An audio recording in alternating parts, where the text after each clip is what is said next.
नमस्कार दोस्तों, मैं हूं आपका दोस्त भास्कर द्विवेदी। तो आखिरकार स्वामी श्रद्धानंद सरस्वती जी का वो सपना जिसको कि उन्होंने देखा था कि काशी विश्वनाथ का जीर्णोद्धार होना चाहिए और एक विशाल मंदिर, भव्य मंदिर वहां पर बनना चाहिए, जिसमें कि कम से कम 1 से 2 लाख हिंदू श्रद्धालुओं को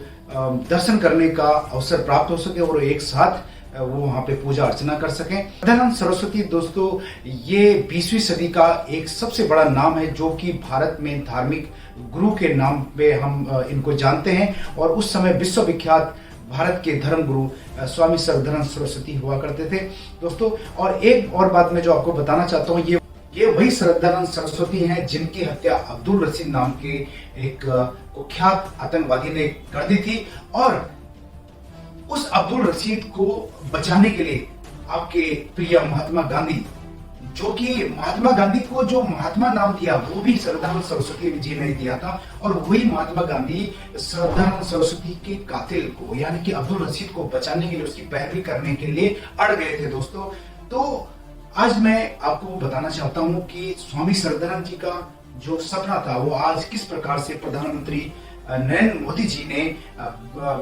काशी विश्वनाथ का जीर्णोद्धार करके, जो कि 3000 स्क्वायर फीट में हुआ करता था, आज उसकी जो एरिया है वो 5 लाख स्क्वायर फीट तक बन चुका है। छोटा सा मंदिर हुआ करता था जिसके प्रांगण में बहुत कम लोग बैठ सकते थे। आज वो एक विशाल रूप ले चुका है जिसमें कि करीब करीब 1 लाख लोग एक साथ पूजा अर्चना कर सकते हैं। एक समय था जब जामा मस्जिद और फतेहपुरी में ही बैठ सकते थे करीब करीब 25,000 से 30,000 मुस्लिम, जो एक साथ अपने खुदा या अल्लाह को की पूजा कर सकते थे, जबकि हिंदुओं के पास ऐसी कोई जगह नहीं थी दोस्तों। हिंदू मंदिरों के संबंध में स्वामी श्रद्धानंद सरस्वती जी ने आज से लगभग 100 वर्षों पहले जो विचार रखे थे, काशी विश्वनाथ कॉरिडोर, उसका जीवंत दृष्टांत है दोस्तों। 1920 के दशक में भारत की जनसंख्या करीब करीब 25 करोड़ के आसपास थी, जिसमें मुस्लिमों की संख्या करीब 4 या 5 करोड़ थी, यानी कि मुस्लिम करीब करीब 15% के आसपास भारत की जनसंख्या में उनकी संख्या थी। बावजूद उनके पास जामा मस्जिद और फतेहपुरी जैसी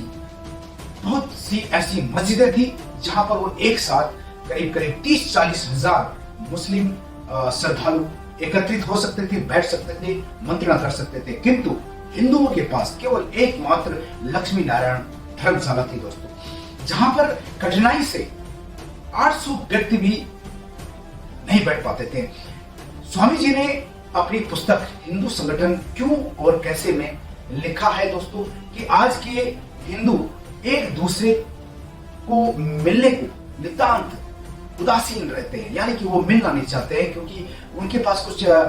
उसके कई और कारण भी हैं, लेकिन शायद एक मिलने का कोई ऐसा स्थान नहीं है, ऐसी सभा करने का कोई आयोजन स्थल नहीं है कि जो कोई सार्वजनिक रूप में जिसका उपयोग किया जा सके। तो जातिगत मंदिरों में इतना भी स्थान नहीं है कि वहां करीब 200-300 व्यक्ति इकट्ठे बैठ सके और मंत्रणा कर सके। ऐसे में उन्होंने सुझाव दिया था कि प्रत्येक नगर और शहर में एक हिंदू राष्ट्र मंदिर की स्थापना अवश्य की जानी चाहिए, जिसमें करीब करीब 30-40 हजार लोग एक साथ बैठकर मंत्रणा कर सकें, अपने वाद विवाद कर सकें। आज जब हिंदुओं की संख्या 100 करोड़ से भी अधिक हो चुकी है, ऐसे में यह बहुत आवश्यक हो जाता है कि ऐसे मंदिरों में कम से कम नहीं भी तो 1 से लेकर 2 लाख हिंदुओं के इकट्ठे होने की व्यवस्था होनी चाहिए। विश्वनाथ मंदिर परिसर में इस बात का बहुत जो है सावधानी पूर्वक ध्यान रखा गया है। स्वामी श्रद्धानंद जी ने मंदिर परिसर में भारत माता के एक सजीव नक्शे की बात भी कही थी, ताकि प्रत्येक भारतीय उसके सामने खड़े होकर ऐसी प्रतिज्ञा दोहरा सके कि वह अपनी मातृभूमि को उसी प्राचीन गौरव के स्थान पर पहुंचाने के लिए अपनी प्राणों की आहुति लगा देगा जिस स्थान से उसका पतन हुआ था। मैंने कभी कल्पना भी नहीं की थी कि स्वामी श्रद्धानंद जी के इस विचार को कभी इतनी महत्ता मिलेगी और काशी विश्वनाथ का जीर्णोद्धार इस तरह से किया जाएगा। किंतु काशी कॉरिडोर के चित्रों को देखते हुए